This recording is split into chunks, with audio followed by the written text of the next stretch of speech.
when was the last time you went somewhere where someone didn't know who you were? Or actually, was there a moment where someone said to you, who are you? What do you do? Like, when was the last time you had an interaction like that? You know what? In Japan, it's like that. You know, everyone's really respectful. Even if they might recognize you, they don't ask for photos. And it's a really amazing experience. I think it's important, you know, just to listen. I love my life. I love everything that comes along with it. I am not complaining.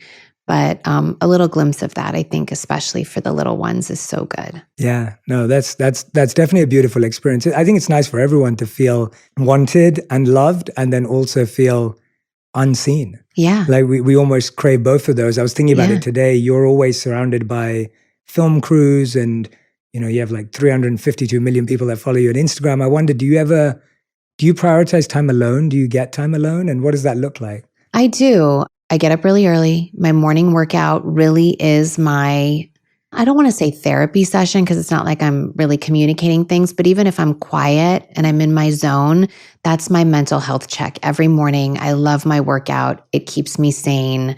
I can't say that enough. That's my time in the morning.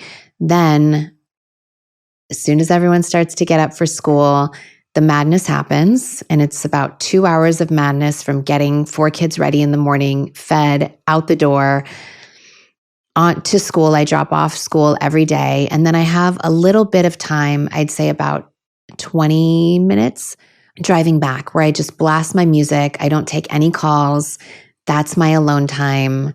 I love it. And then I get to the house and I start my full work day, and I'm committed and focused.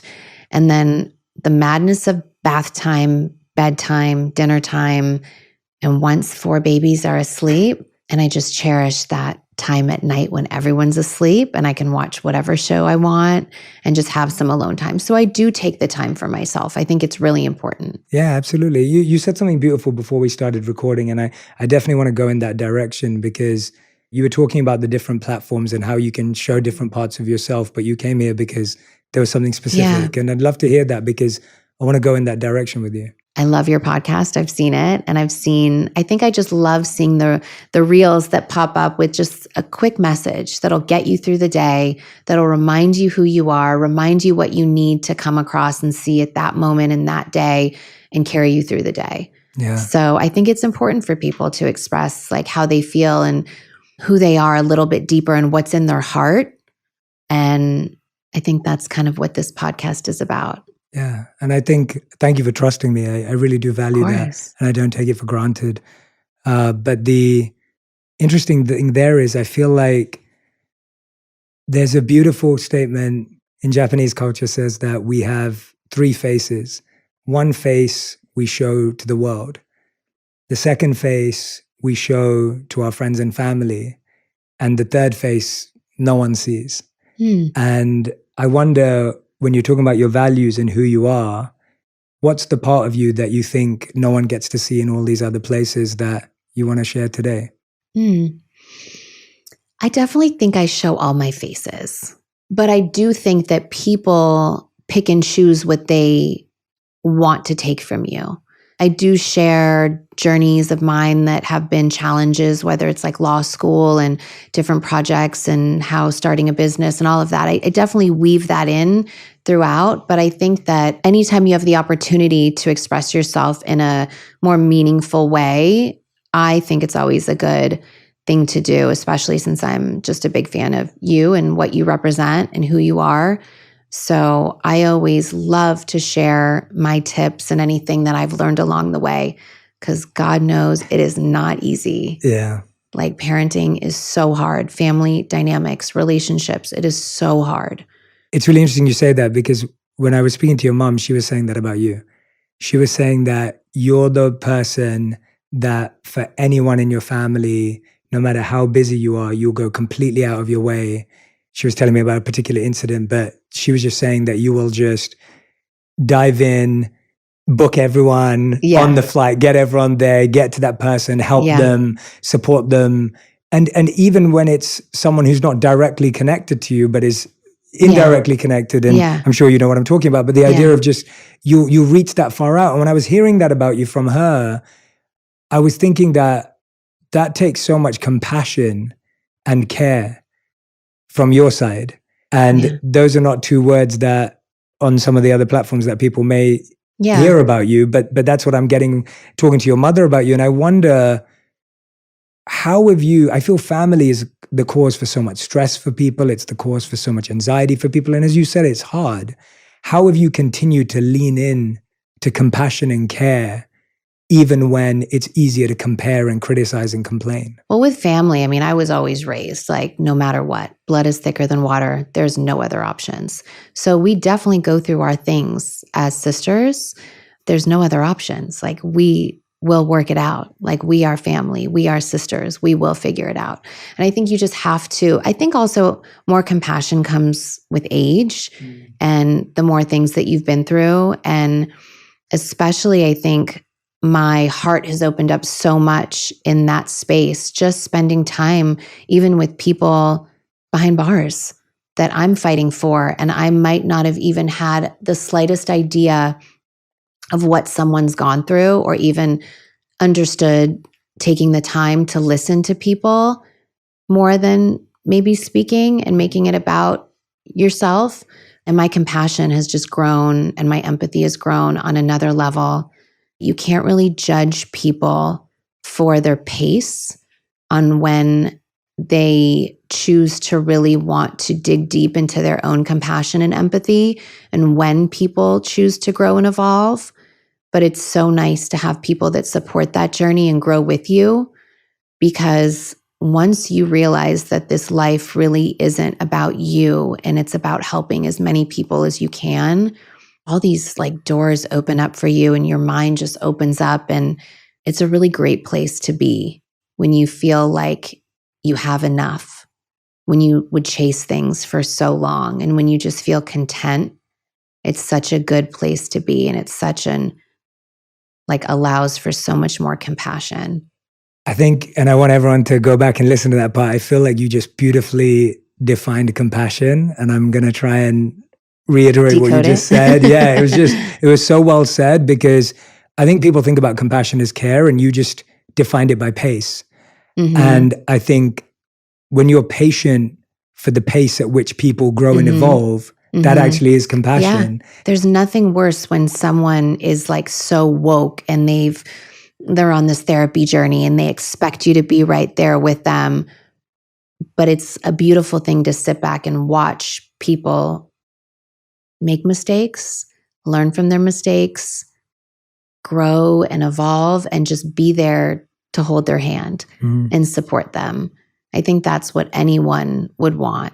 I've seen so many people on these like self-help journeys that just aren't as happy, and I think you just have to like sit back and do what works for you and move at your own pace, and understand that it's okay that you're not at the same level as someone else. Yeah. I mean, I'm just such like everything happens the way it's supposed to. I love just people in their own journeys. And I never try to be so preachy or to think that someone has to be in my place and at the level where I've evolved to. It's great when your friends have the same kind of epiphanies as you and you want the same things, but then sometimes it's just not like that. Yeah, definitely. You brought two things to my mind. One was what real love is. Like, when you really love your family, you don't love them because they change. Yeah. You're patient with them as they try to change. That's what love is, because they may or may never get to the other side. And the other thing that came to mind is something my teachers would often tell me, my monk teachers, they would often repeat to me that you're never trying to get someone to the next step in your journey. You're trying to get them to the next step in their journey. Yeah. And I think you're so right that when we're doing self-work, we are constantly preaching to other people about the things we want to hear and the things we want to do. Yeah. And like self-work can just be so different for so many people. Like my morning workouts, I swear that's my self-work. My drive in the car every day, blasting whatever music I want to, like that is my meditation. That's my zone. And that works for me. When I need help and I need help figuring out different parenting things and different methods that I can use, I will reach out and get the help that I need when I need it, for sure. But I also think there's no like right method of what works for everyone. It's like whatever works for you Good for you. Yeah, absolutely. Absolutely. And I feel like when people see you, and even now as you're talking, you have so much trust in yourself or trust in your inner voice. That doesn't mean I don't believe you're saying I always get it right or this is the only way. What you're actually saying is I've learned to trust my voice. And I wonder, was there a time when you didn't trust that voice? Or can you remember the first time where you started to hear it? Like, I remember the first time I really started to hear my voice deeply was probably when I was 14 years old.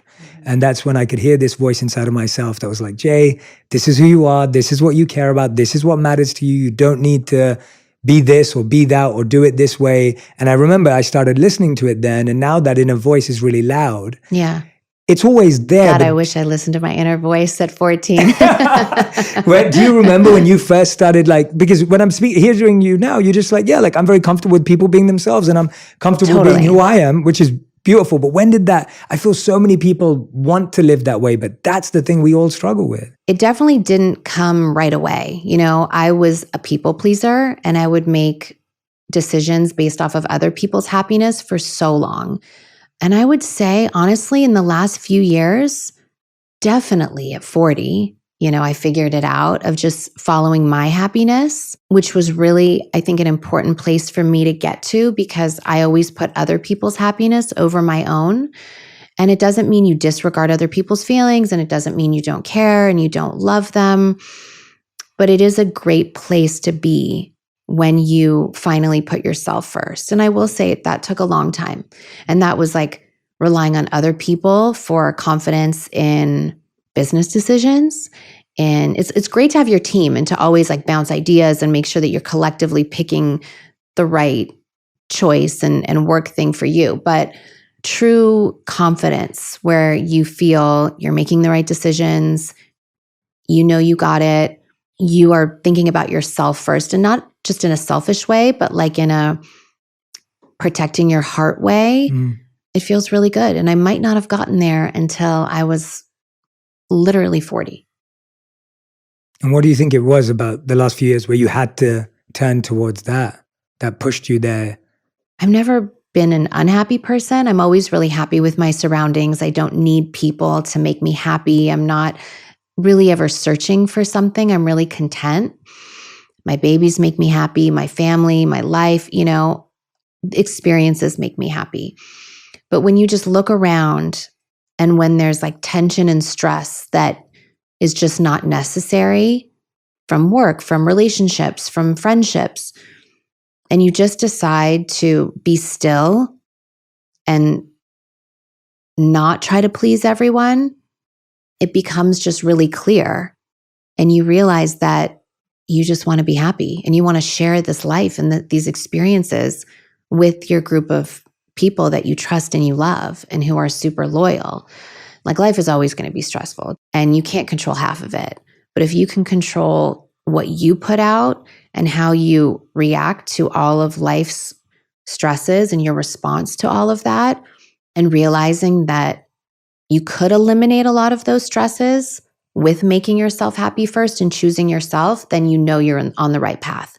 And once I did that, and once I chose to choose myself and be happy, so many opportunities just opened up. Things that I never thought in a million years would come my way.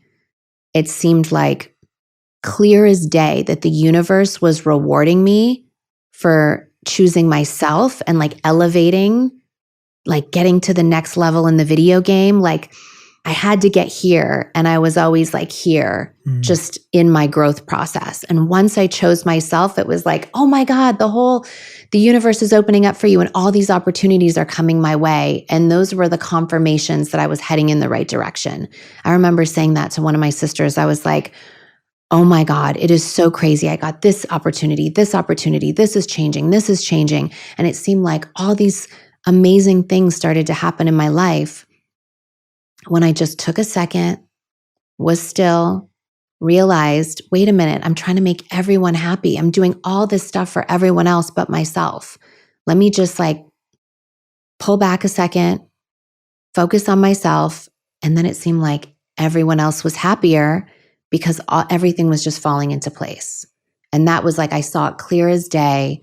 And that would like push me and motivate me to continue to just be happy and do what I wanted to do instead of what other people wanted to do. And that was like, it was like a good feeling. It really like showed me that I was making the right decisions. I'm so happy for you. Thank you. And genuinely. And it's like a good place to be when you're genuinely a happy person, you know, like no complaints. Yeah. Like not taking things too seriously, not taking yourself too seriously is also a little key to happiness. Yeah. I think the energy that gets lost in worrying about something versus working towards fixing it or solving it. Yeah. Can just drain. The worrying, if you worry about something, it's not going to change the outcome. Let's just come up with a solution.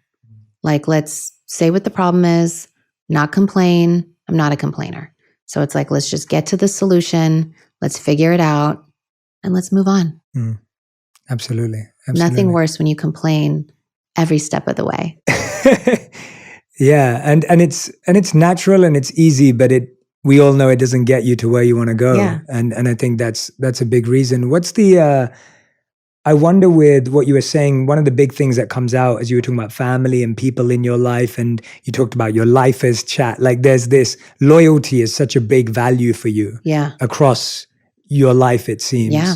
What have you learned about people that you wish you learned sooner? Was there something that you started to learn and recognize patterns in people and that has made you better now, but you wish like, if I learned this a couple of years sooner, then it could have saved me a lot of the stress and challenges that came up? Don't take anything personally. I've been really blessed to have really great, solid relationships. I have the same group of best friends. We went to preschool together.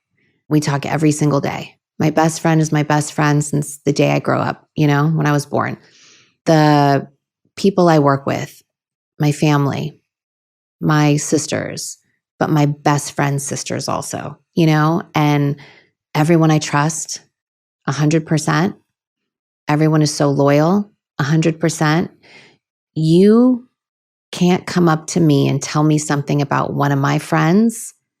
If like someone were to say, oh, this person said this about you and they're in my circle, I would be like, absolutely not. Like I would trust that 100%.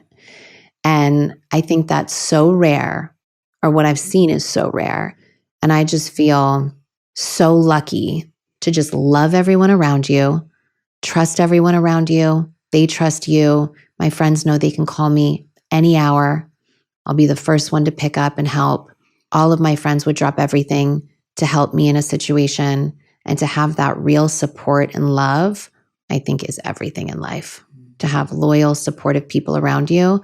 And I think you can also tell so much about a person that has really long-standing relationships, that stability. When I look to hire people, I look at their previous jobs and how long they've had those relationships for. And think about it, if there's someone that's bouncing from job to job, obviously there could be other situations that come into place, but I value people that have these long-standing relationships with people, whether it's their employer or family. And that's super important to me, to have all my friends have really important relationships in their life. I think that says a lot about you and the family, because I wonder what it takes to hold on to a relationship like that when you're on a rocket ship, right? I feel like all of us deal with shifts in our life, transitions and family and friends that we want to hold on to, but it gets harder and harder, especially when there's success, when there's envy, when there's competition. And sometimes it's not because someone doesn't love you, doesn't care about you. It's so natural in the world we live in. And so what does it really take? Because I think this will help a lot of people. What does it actually take to hold on to someone you love and continue with all the noise and all the challenges and all the stress that comes with it? What does it actually take? Because But then there's those friends that you don't have to talk to every day. I mean, thank God for group chats where you can chime in and heart something really quick, you know? But like your real best friends will also support you. And it takes that mutual respect. Because what my friends are doing, if they have something that's important to them, it's just as important for me to show up for them as it is for them to show up for me. I might have a more colorful life and a bigger event that I'm asking them to show up to, but it doesn't mean that theirs isn't just as important. So I think just having that mutual respect treating people with respect is just a given. I truly think someone is such a solid person when they have really grounded relationships, grounded in love, and relationships can be different things. You know, sometimes you have your group of girlfriends that you love to go on vacation with. And then sometimes you have, you know, your other friends that you work really well with. Every relationship can be different. If you have just a mutual respect across the board, that's, I think, the number one thing. Yeah, it takes two. Yeah. It takes two. Totally. That's the point. You're not going to be able to create it or falsely hold on to it. Someone who doesn't want to give you that respect. Yeah. It's not going to happen. Yeah. You were talking about earlier about parenting, and you brought it up a few times, and I wonder how you don't have kids, do you? Not yet. Okay. We'll have this conversation again when you do. Yes, absolutely. That's what I'm asking. That's why I'm asking parenting questions. What was your vision like for what you thought parenting was going to be like versus what it actually is? Everyone says the days are long and the years are short. And that couldn't be like a more true statement. So like when you're in it, I mean, especially when they're babies and you're feeding and there's madness going on, it's like full madness. It's the best chaos though. Like my mornings, you have no idea what's going on. It's like, I always have to do one of my daughter's hair and it has to be perfect and it has to be a certain way. And then this one needs me to put his shoes on, and they all need you. And it's like full crazy madness, cooking, running around. Like it's wild. That's why I need my workout in the morning, just to like prepare for the 2 hours of craziness. I'd say parenting is the thing that has taught me the most about myself. It has been the most challenging thing. There are nights I cry myself to sleep, like what just happened, you know, with all the moods and the personalities, and sometimes they're fighting and there's no one there. Like it's me to play good cop and bad cop. So like that is definitely a challenge when, you know, something I'm working on is being a little bit firmer, you know. There's nothing that can prepare you. Any person that says, oh, we're waiting to have X amount of money in the bank. Oh, we're waiting to have a home before we have kids. Oh, I'm waiting for this job to come in before we have kids. I don't care how long you wait. I don't care what you're waiting for. You are never prepared, but you will figure it out. And it will make you so proud of yourself that you figured it out and that you got through the day. And sometimes it's nights where it's just, we are going hour by hour to see if we're going to survive, night by night. If a tantrum comes in, oh my God, your life is completely upside down. But it teaches you so much more about yourself than I think any parent could have ever anticipated. I mean, there is nights when you don't wash your hair for days as a mom and you have spit up all over you and you're wearing the same pajamas, you know, and there's just nothing that can prepare you for this experience. It is the most challenging, rewarding job on this planet. When was the moment when you were looking into your baby's faces and said, I want to run away? I need to hide for a night. Every night. I'm just kidding. No, thank you. It's honest. I think there's a little bit of truth in that feeling that a lot of parents have. What's the hardest when you look into their faces and you had one of these moments where you were learning these lessons? What was the hardest lesson you had to learn about yourself that made you go, whoa, I didn't see that before. If it wasn't for that kid, I wouldn't have seen that. Yeah, it happens all the time. I always think everything in life comes our way to really teach us something. And it's a really hard task when you have 4 kids and they all want to be put to bed at the same time by the same person. And they all want to do it individually and have that experience. And no one wants to wait. And I'm locked in a room with kids banging outside of the door because they want me to put them to bed. And I'm like, I can't cut myself in 4 pieces. So we're going to have to schedule this out. And we're coming up with a schedule and none of them want to listen to the schedule. And then they all start crying. And that's like a typical night, you know? And so I like sit them outside of my one daughter's door and I'm like, I'll pick you up next. We're doing this for 15 minutes. And they can't be patient. And they're banging on the door. Come on, it's been 5 minutes, you know? It's like those nights are every single night. big school projects, big things that are happening, and they don't understand that I work or I have a school schedule too, or, stuff kids will never understand. So I think it's just those nights when you can't divide yourself and you have to just work with what we have and try to bribe two of them to get put to bed at the same time. Yeah. I think unless you're so much respect to parents, so much respect to people also that aren't parents, that want to live their free life. Enjoy it while you can. I was at Easter on Palm Springs and I looked at my mom's house and she had her table set for all of her kids, all of her grandkids, and we're all staying in her house. And I was like, it's a forever thing. It's not like, hey, okay, you're 18 and you're on your own. It's a forever thing. And we're in our 40s and we're still coming at her and fighting and asking my mom to resolve everything. And I look at her and I'm like, how did you do it? I personally can't wait for my kids to get a little bit older. Everyone is so afraid of the teenage phase. Yeah. I'm so excited for it. Play this back for me when they're teenagers and I'll probably, but I see the relationship I have with my mom and I knew the relationship I had with my dad and how comfortable we were talking to them about all of our problems and all of our friend stuff and all of the drama and all of the high school stuff. And even the stuff I talk to my mom about now and how open I am about life and relationships and how close we are. Even if we didn't get it as a kid, I can look at her now and say, I get it.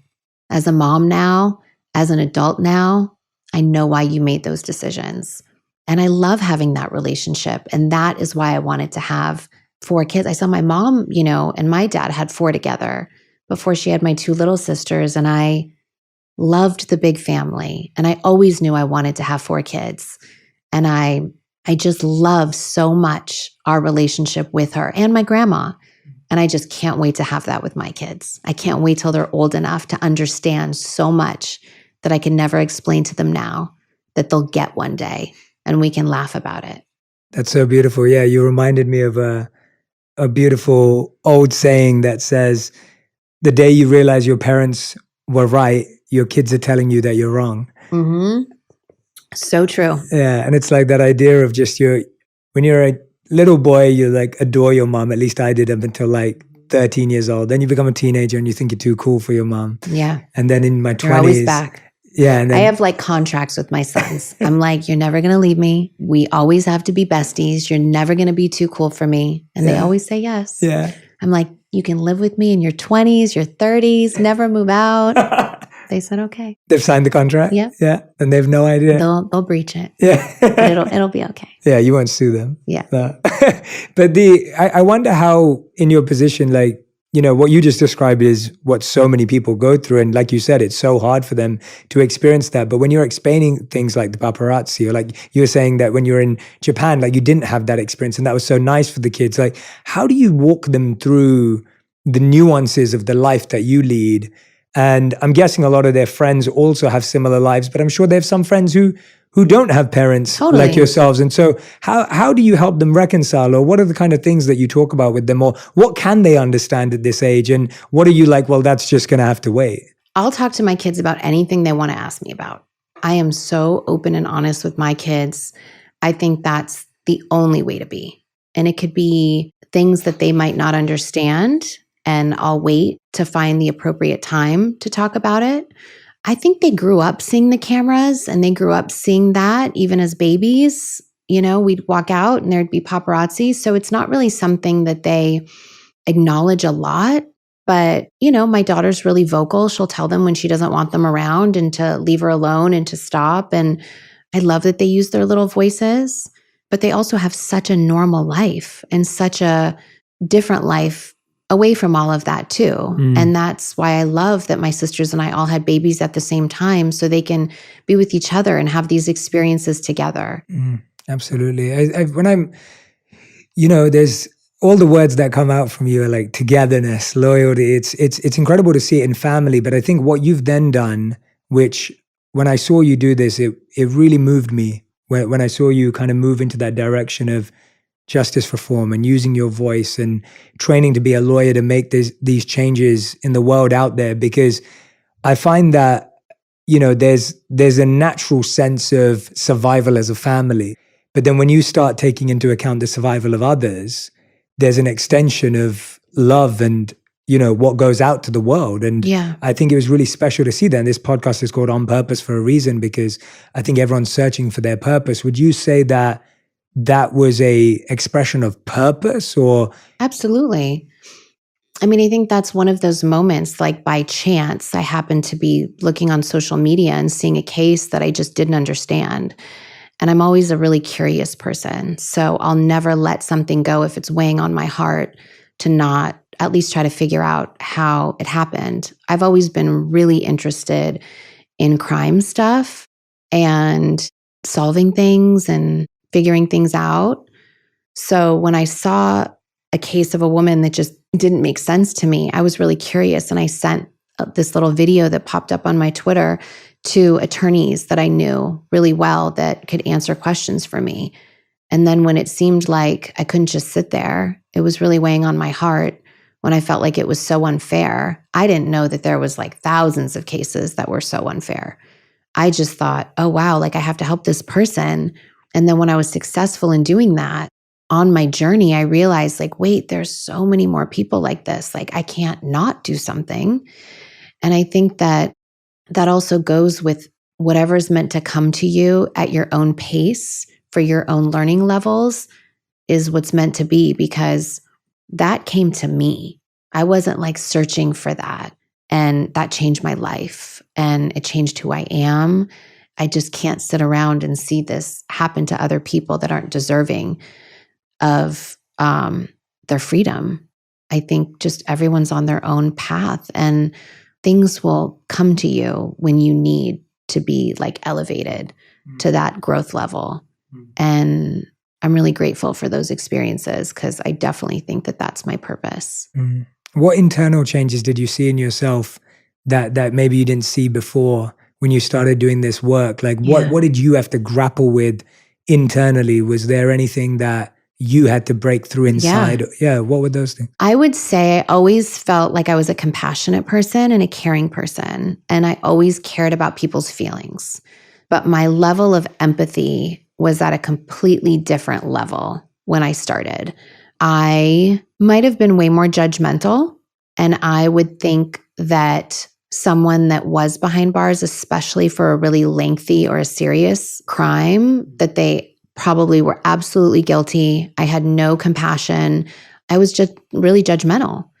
And then when I started to hear about these cases and people's backstories and their histories and realized that so many people really didn't have the opportunities to be better and didn't know better, it really changed my whole life. And like my level of empathy is just so different than what it was years ago.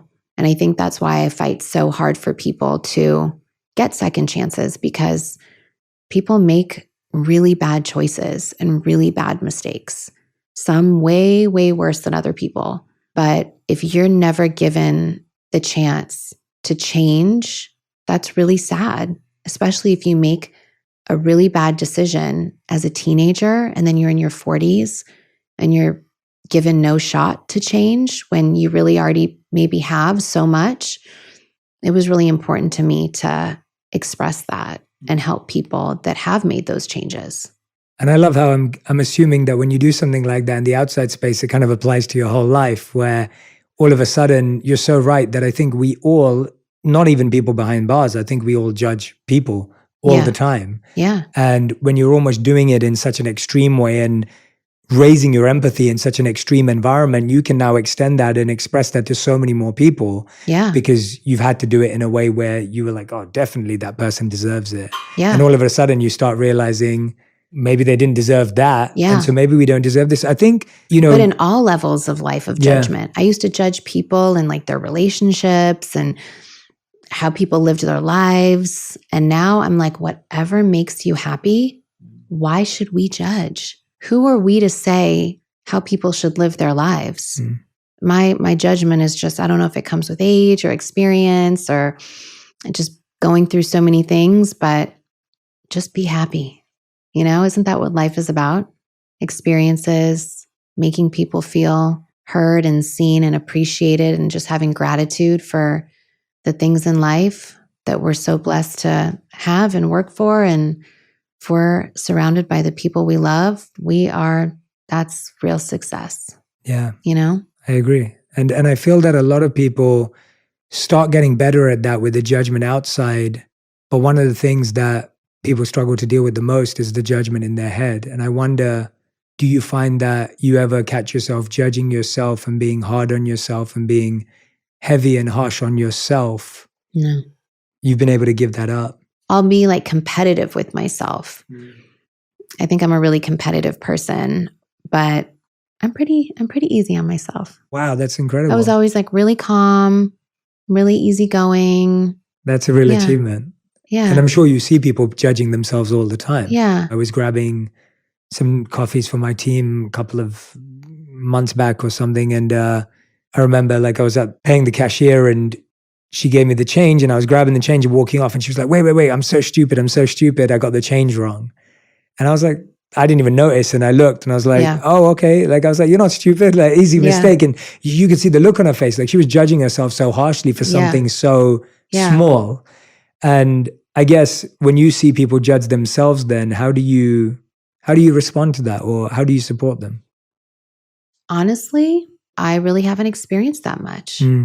That's fantastic. Yeah. That's amazing. And I love hearing that, because I think it is so true that you can curate and create a community around you that has similar values. Yeah. And then almost you don't even... I see a lot of like determination and a lot of like creativity, a lot of hard work.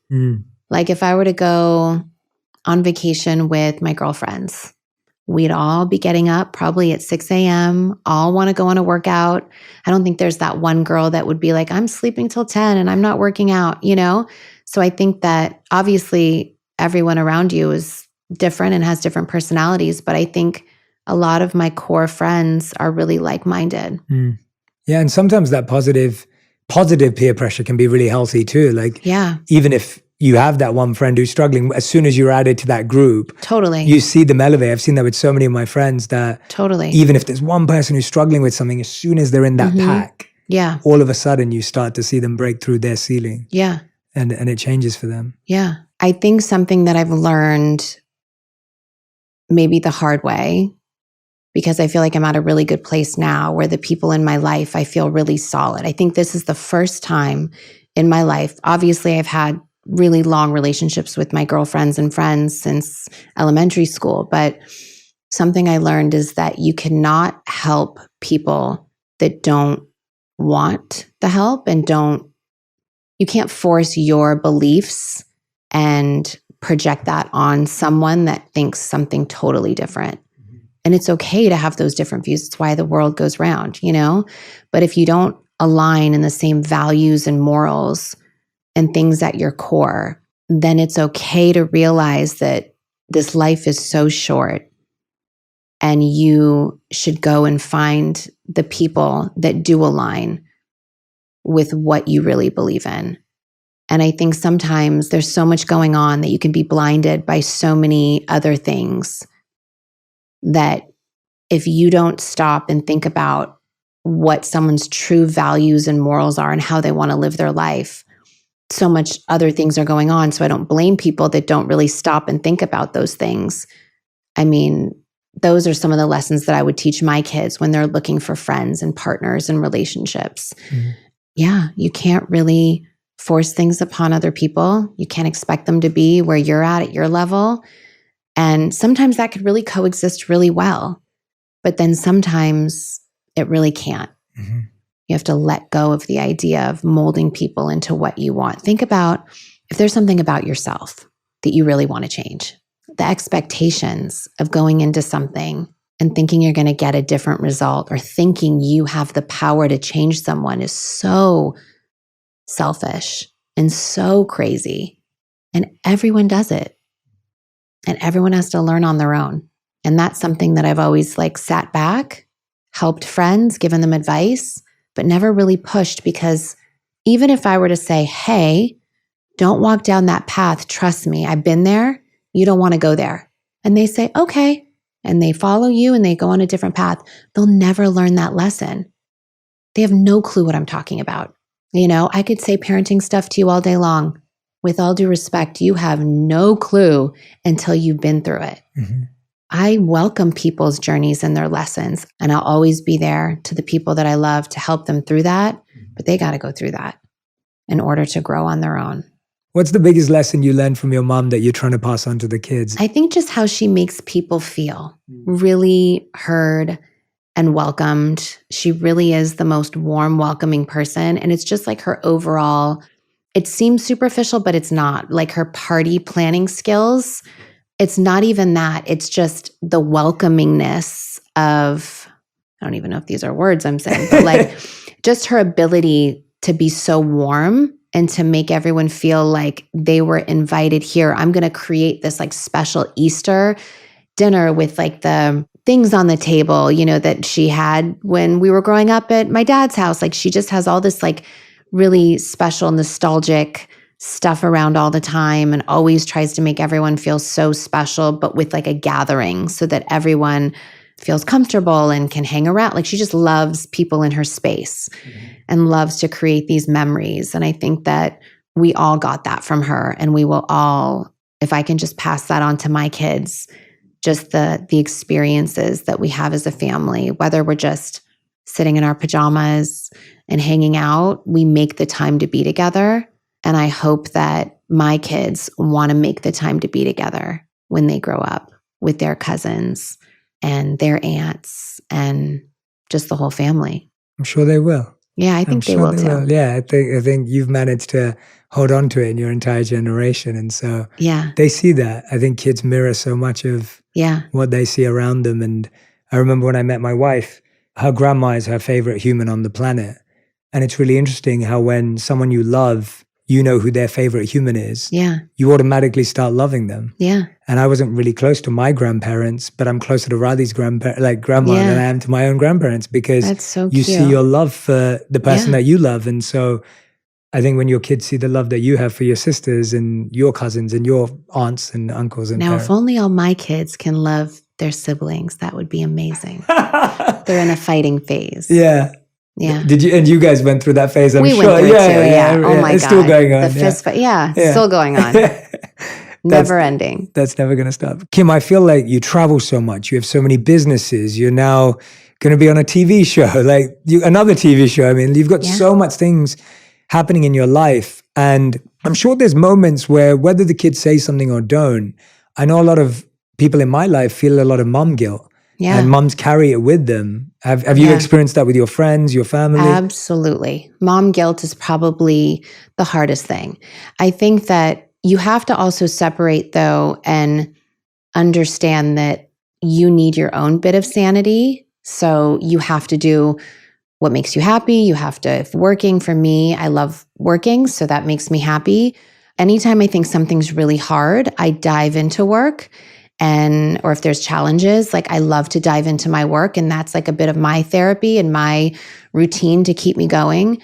But I think, I have chats with my girlfriends when our kids are having tantrums and there could be things going on that we don't even know about. And you feel like you're the worst mom if something's going on and you can't fix it. You have no idea how to change it. Your kids are fighting, whatever it is. And my friends and I will text each other and be like in tears, literally locking ourselves in the room, away from a kid having a tantrum, when that's not what you should do. You should go and lean into them. But sometimes it's so overwhelming. That was probably the only time I'd be hard on myself is, am I a good mom? I try to do everything. And I think how to balance work with that is when you're home, being really present. Kids, all they want is time. Mm-hmm. They just want your time. Yeah. You can give them all these amazing big experiences and they'll remember them and they're great, but they'll always remember you being present. Mm-hmm. And I think that's just the most important thing in all of your relationships. Think about what a kid wants. A kid just wants your time. So why wouldn't everyone else? You have to kind of treat everyone like that if you want these meaningful relationships in your life. And you have to be present And it's okay to feel like you are not 100% at being the best mom. I say this all the time. There's no manual. They do not come with a manual. Everyone's doing the best that they can. And I just feel so lucky that I have a good group of girlfriends, and all of our kids are experiencing different things imagine all the things that a divorce, everything that they have to go through. We're okay. They will be okay. And they will feel the love and support, and that's all you can do. It'll be okay. And I'm sure that's hard for you because you were saying that you're so competitive with yourself. Like Yeah. you want to be the best at everything. Yeah. But I feel like being the best mom must be the hardest thing job to ever in the live world. up to. Absolutely. And I'm very confident. So every year I write each one of my kids about a 4 or 5 page letter on their birthday about what the year was like, who their friends are, silly words they're saying, their favorite foods, all the silly things that they do, and a little journey of what the year is like. And it's so fun to see from the first year, now, one of them almost 10 years old, and I know that they'll appreciate this. I know that they'll appreciate everything that they might have thought I was being a little harsh on, me protecting them. I know that they'll get it because I got it with my mom, and I know they'll get it with me. You've reminded me of something beautiful that I want to share. So my mom and dad were both immigrants in London, which is where I was born and raised. And both my parents worked ever since I was a kid. And so I'd get dropped to daycare, get picked up in the evening. But what I remember is something you said. My mom would come and pick me up. And I still remember the look on her face when she'd pick me up. She'd have this big smile. She'd give me the biggest hug. She'd take me home. And we'd sit down together while she was cooking and we'd just talk to each other.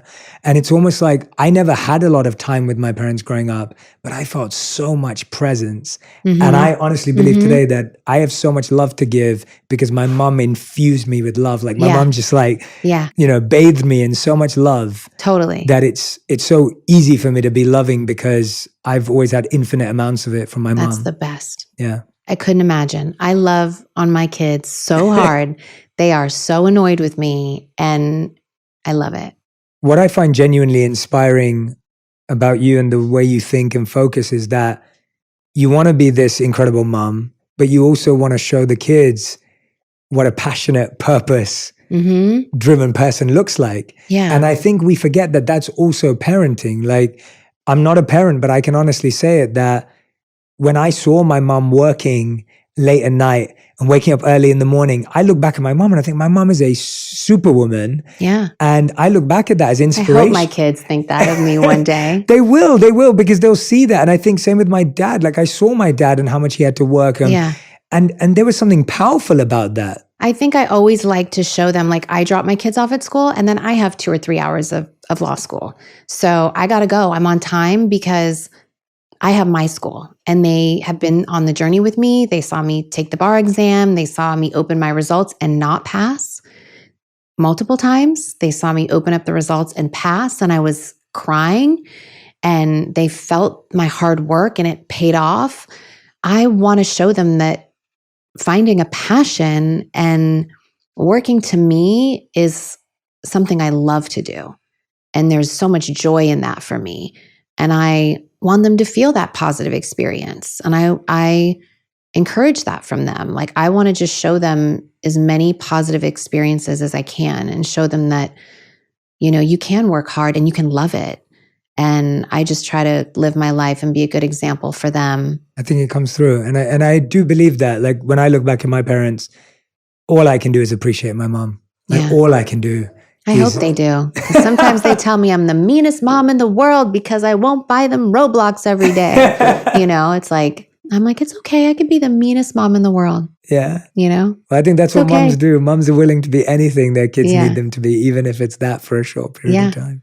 Yeah. Kim, you've been so gracious and kind with your time today. We end every On Purpose episode with a final 5. The first question is, what is the best advice you've ever received or heard? Something that I've learned about time is just that we never have enough of time. So really be present and make the most of your relationships because we're not here very long and we have one life. Was there a moment that made you realize that, or something that happened that made you realize that? I mean, I think when you lose a parent, you're always really mindful of time. And my mom talks about it all the time. I think she's like probably the one thing in life she's scared about, and keeps her up at night sometimes. So just making sure that you make the most of everything, because it'll go by so fast. Mm-hmm. Second question, what is the worst life advice you've ever received or heard? I think maybe the worst advice could be almost too much advice or too many opinions. If you really trust your gut and you do what you want to do, and if you're in your bubble, and when the world gets to that little piece of your bubble and there can be so many opinions, I think sometimes all of the conflicting advice can just be bad advice. That even if you're supposed to make your mistake and maybe do what you want to do with any bad piece of advice, that's still a part of your journey. So sometimes just do what you want to do and not take in all of the advice is really healthy. I think that's great. And don't ask for it in the first place. Yeah. Yeah, Yeah, I know. We all have that one friend who Totally. messages like 25 people with the same question. Totally. Yeah, definitely. Good answer. All right. Question number 3. If tomorrow, not wishing this, no intentions, no energy towards this, but if tomorrow you had to restart, what would you do? If tomorrow everything went away and you had to restart, what would you do business-wise? Like how would that shift? I think I would probably be a lawyer and just focus on that, and go to law school and focus on being an attorney full-time. Because? I just think the feeling of being able to help people is really powerful and necessary. And I would just focus on that. That's such a heartfelt answer. I love that. That's beautiful.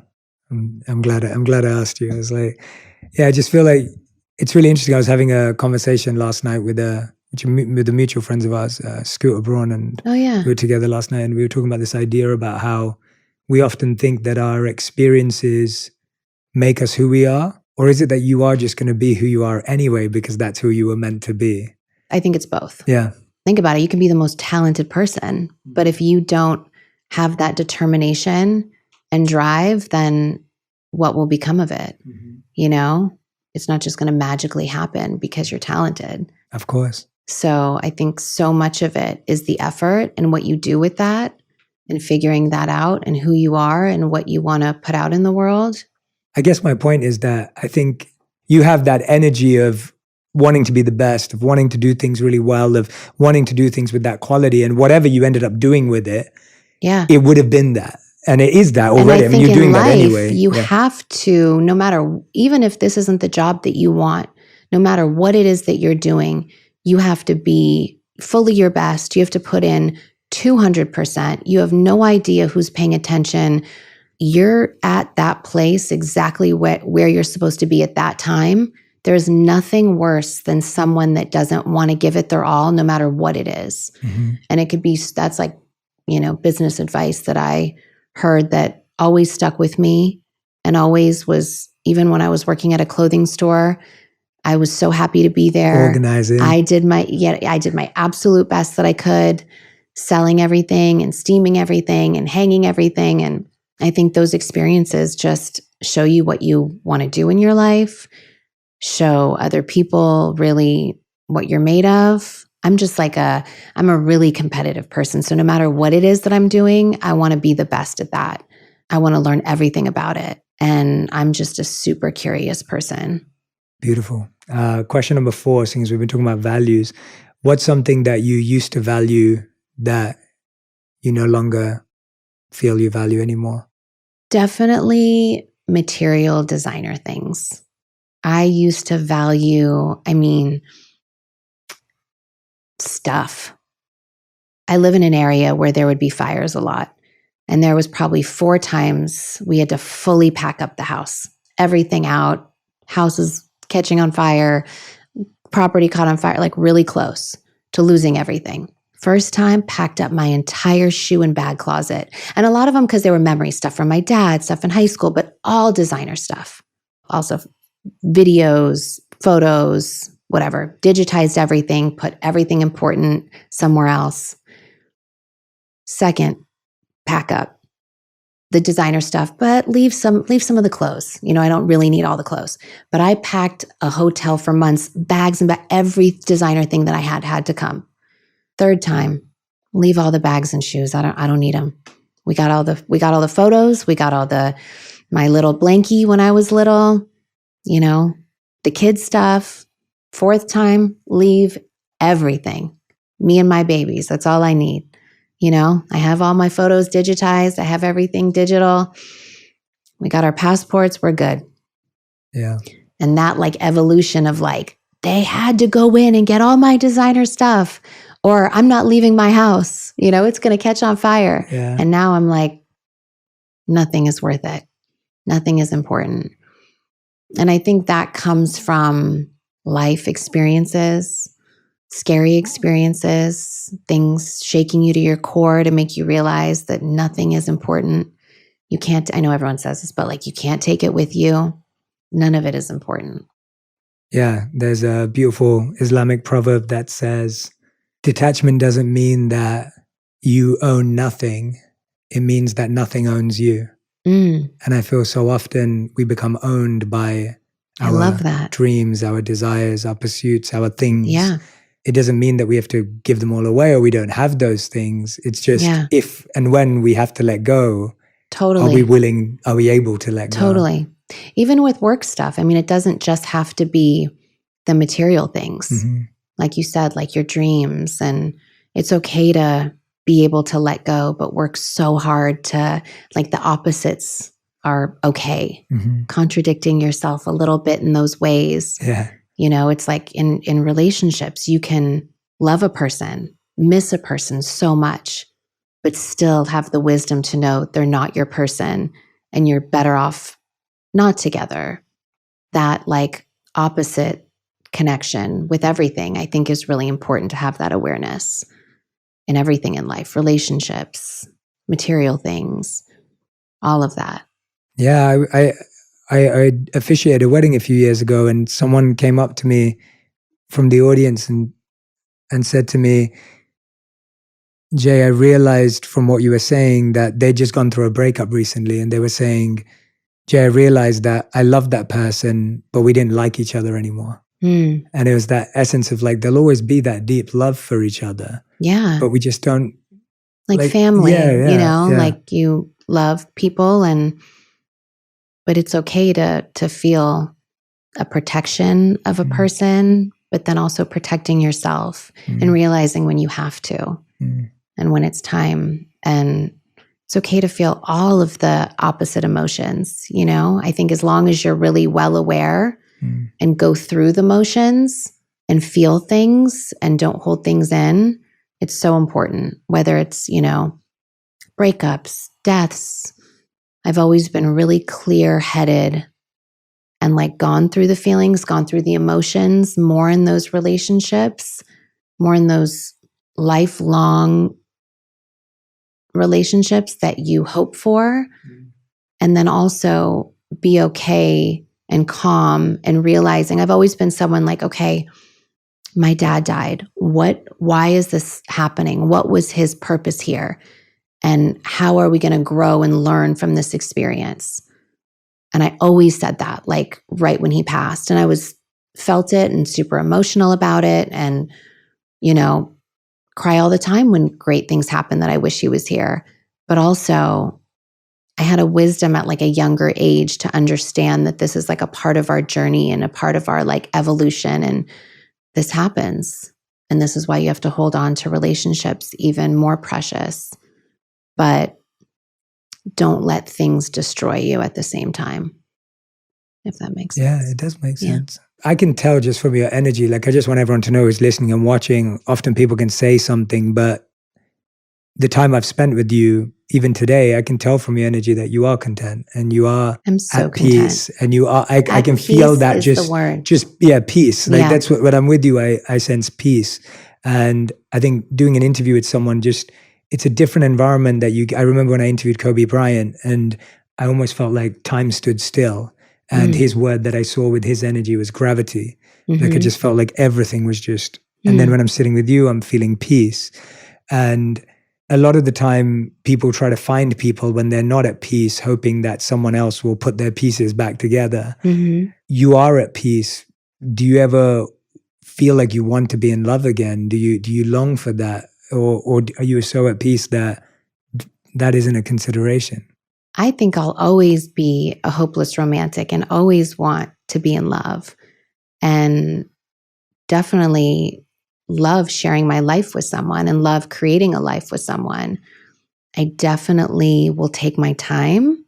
And I think there's so many factors, especially when you have kids, and being mindful of people that enter in your life. And if I can look at everything that I did wrong and try to not make the same mistakes and really take my time, I think it just has to be different for me.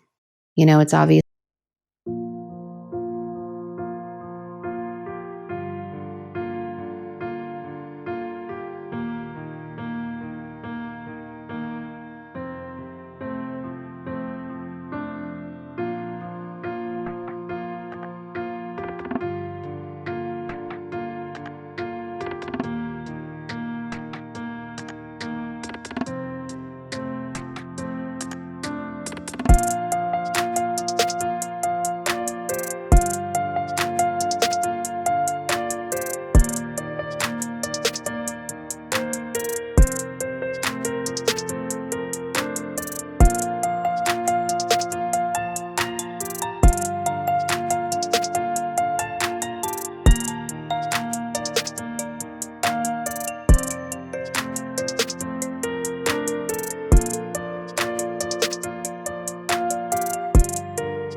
Such a hard place to be in, because how do you go about, who do you, it's like, so there's so many factors, but I'll always believe in love and I'll always want that. And I think that's such a magical part of life. But I think I'm so comfortable taking my time to not rush it. There's so much going on that I'm not lonely. And I think that that is really important. And I believe, like I always believe, and I think that,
whatever's meant to be will be. Fifth and final question of the whole interview. If you could create one law that everyone in the world had to follow, what would it be? Take your time. That's a good one. Just second chances and fairness. I think it could be something as simple as just, whether it's in our system or judgment in life, just making sure that everyone had like a basic human right to what's fair, I think would change a lot in the system, would change a lot in life, and a law for everyone to be kind. It's that simple. You think about like, all I want to do is raise kind, thoughtful